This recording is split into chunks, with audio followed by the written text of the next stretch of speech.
Tony Kiyimba lives in a tiny hovel in Masaka district where he is housed by a good Samaritan. He cuts a frail figure after suffering torture and trauma for the past 7 years. His right leg above the ankle is heavily bandaged, and he crawls at a gingerly pace and cannot walk anymore after he was tortured at Masaka Main Prison and Kitalya Prison. In December 2023, the Masaka High Court Judge Victoria Nkwanga ordered for his release from Masaka Main Prison in a plea bargain deal. Earlier, Moses Okirora, a doctor serving in the health facility at Kitalya, recommended that Kiyimba be transferred to Murchison Bay Luzira Prison for treatment. 10 months later, he was carted off to Masaka Main Prison, and 2 weeks later, he appeared in the High Court and pleaded guilty to rape and was released.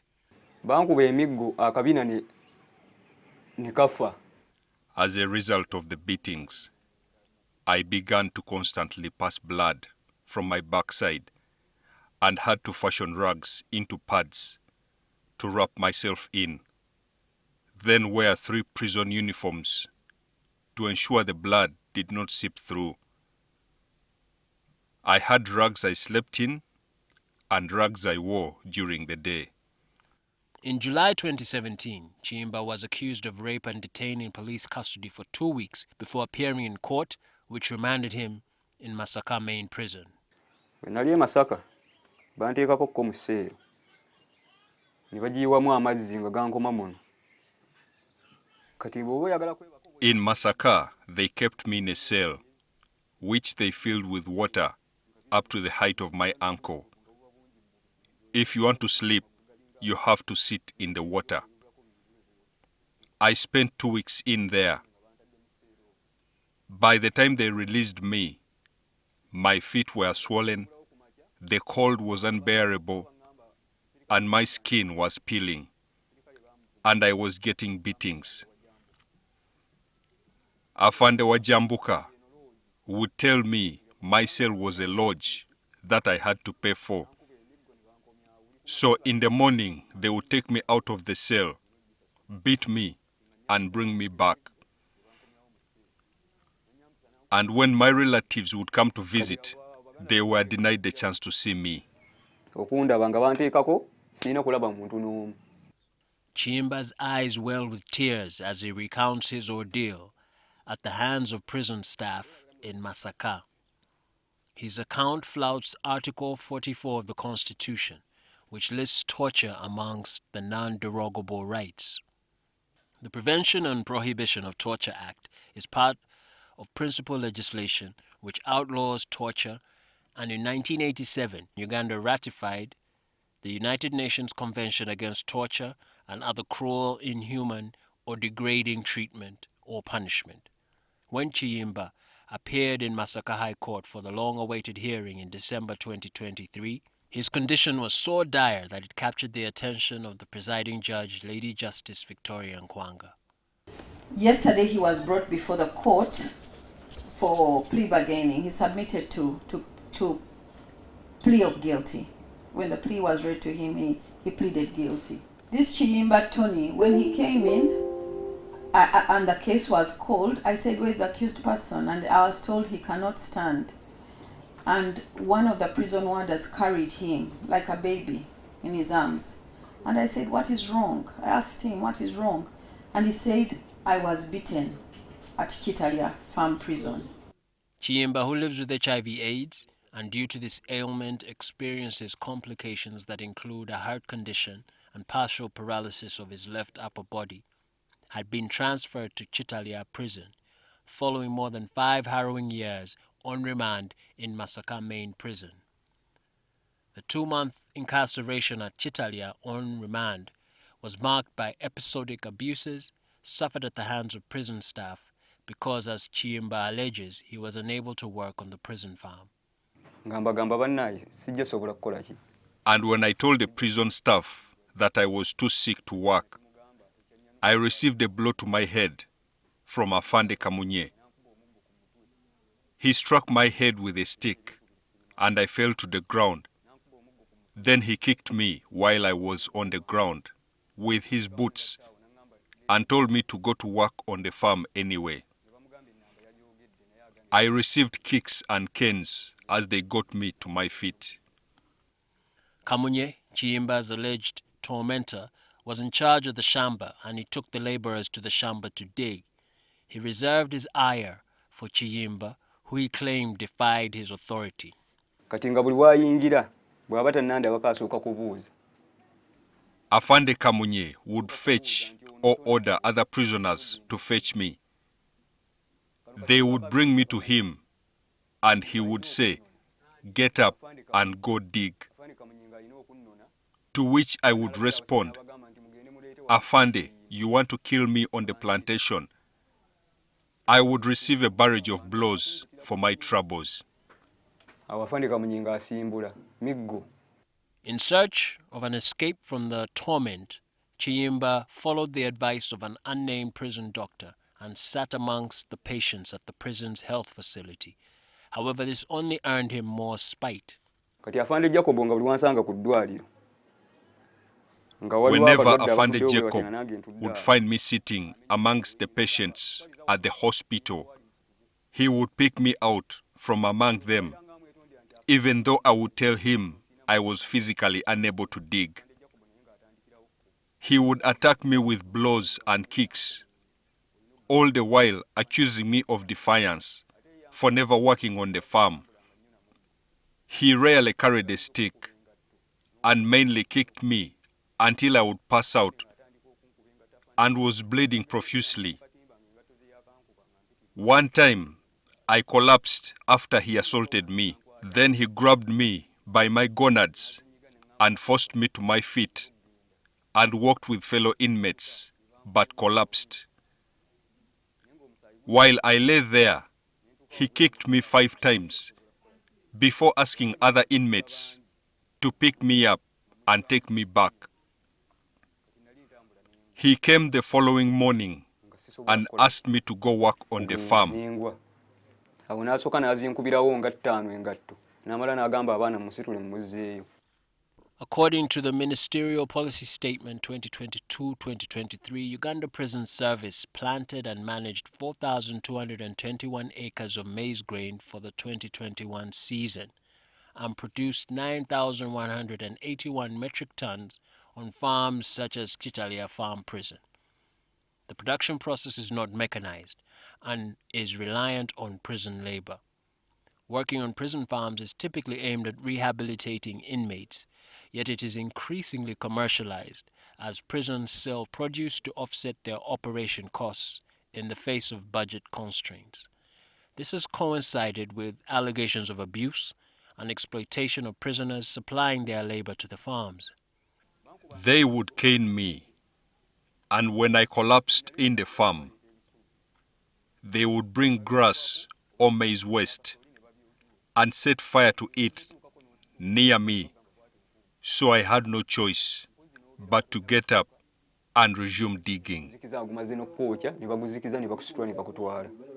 Regulation 107.3 of the Prison Regulations 2012 states that where, in the opinion of the officer in charge, it is practicable and safe, employment may be provided for an unconvicted prisoner, if he or she desires it. Further, Rule 97 of the Nelson Mandela Rules, which are the United Nations Standard Minimum Rules for the treatment of prisoners, prison labor must not be of afflictive nature.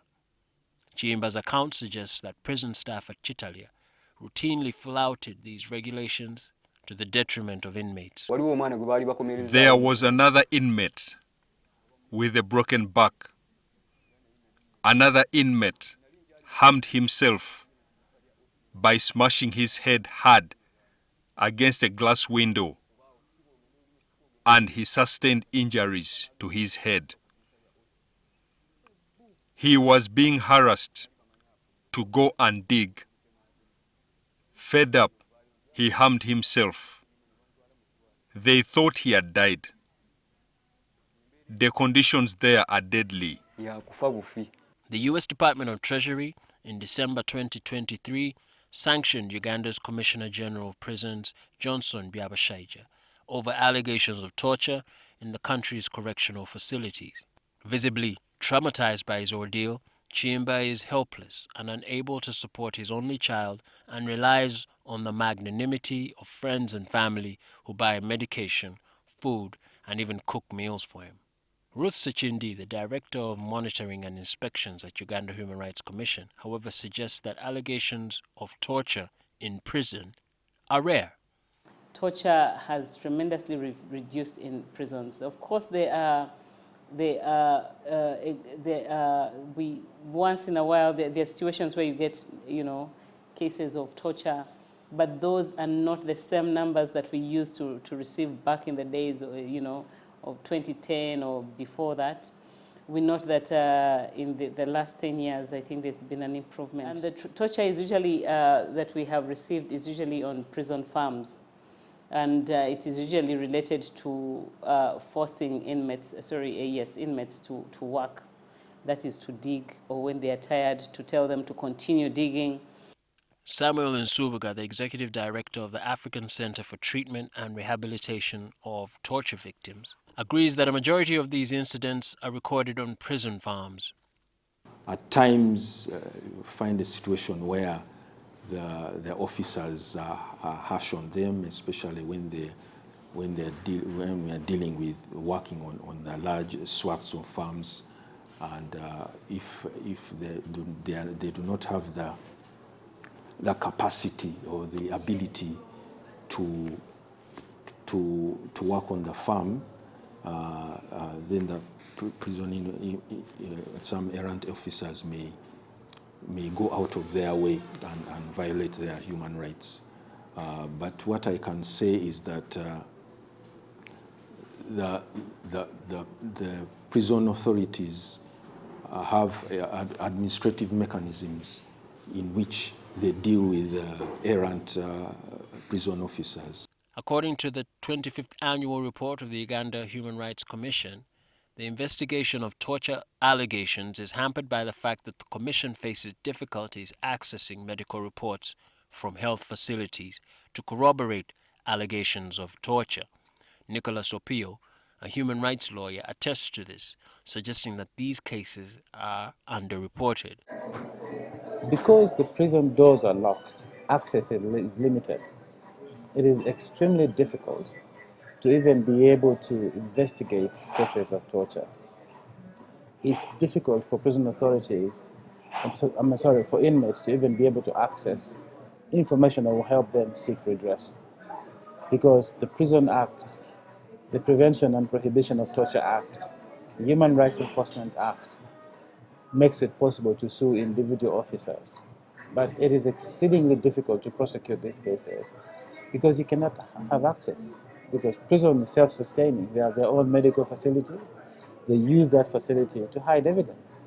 We have had cases, for instance, of a prisoner in Kakumiro who was allegedly shot in the leg by a prison warder while working in the farm. And that leg was left to rot until it was amputated. We just couldn't even get justice because we couldn't get medical documents from prisons. We couldn't get anybody to even testify in prison, even though there were inmates who saw what happened to their colleague. Section 8 of the Human Rights Enforcement Act 2019 states that where in any proceeding in the High Court a question arises as to the violation of a fundamental right of freedom, the presiding judge shall immediately stay the proceedings and determine the question raised. Magistrates remand individuals who are physically, or just a casual observation, have been tortured without inquiring into the circumstances under which they have been tortured. There have been also several cases of prisoners coming from prison claiming to have been tortured while appearing before magistrates.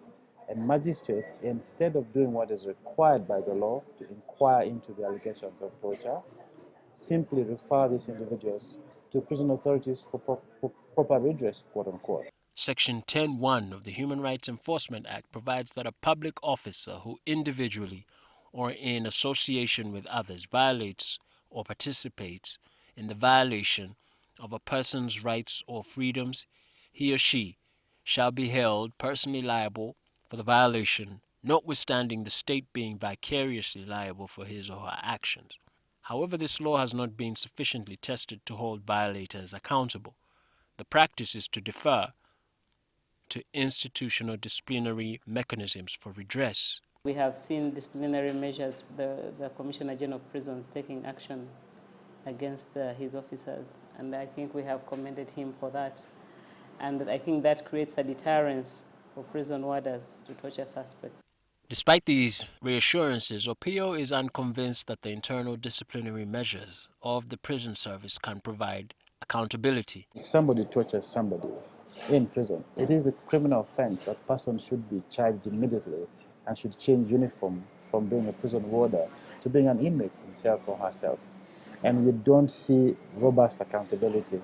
Instead, disciplinary processes are being used to mask and hide criminality on the part of service individuals.